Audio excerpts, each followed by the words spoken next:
Elite Eight has wrapped for girls squads. 4 Central Georgia teams made it to the third round. The East Lawrence Lady Falcons are one of them. The Eastside community out there loud and proud. The sportscasters of the student section dressing out for the occasion against Bacon County. They certainly got the show they were hoping for. East Lawrence led up a few early buckets to the Lady Raiders, but then the Lady Falcons got to flying around the court. Second quarter, East Lawrence ball. Lady Falcons work it to Gary Mitchell under the basket, and she battles for the tough layup. East Lawrence up 16-7. Lady Falcons running the court. Zamaria Robinson sends it up with a soft touch, and East Lawrence adds 2 more.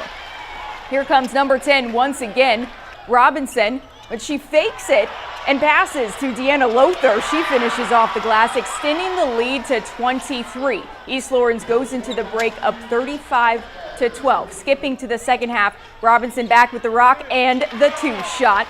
Next possession for East Lawrence. Robinson kicks it to Jamiria Bing, and it rings true from beyond the arc. The senior sinks the triple shot. Defense stays rocking for the Lady Falcons. Deanna Lothar says, "Not in my house," with the block. And little Raiden says, "Go Falcons." I love it. Defensive board and an easy basket. Lady Falcons launch it to Bing all alone, sending the lead to 31 points.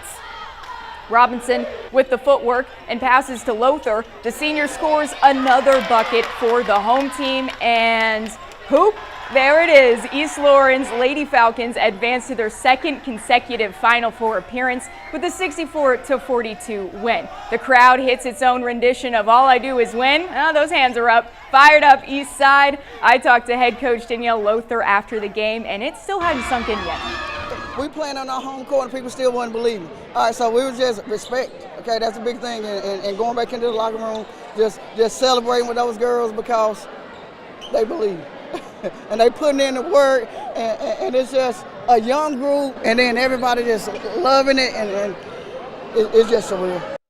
The Lady Falcons fly to Fort Valley next. They'll play Thomasville Saturday at 5. They're not the only ones making back-to-back Final Four appearances. The defending Class A D2 state champs still on the hunt for the repeat. Wilcox County defeats Brooke County by nearly 30 points in their home finale. The Lady Bulldogs coming up just short against Bowden by 4 points. Macon County wraps up another great season with a deep playoff run. Wilcox County will play Bowden Friday at Fort Valley State, and history continues to be written for Jones County. Girls basketball, the Lady Greyhounds take down Creekside on the road. They survive and advance to play Kell in Athens.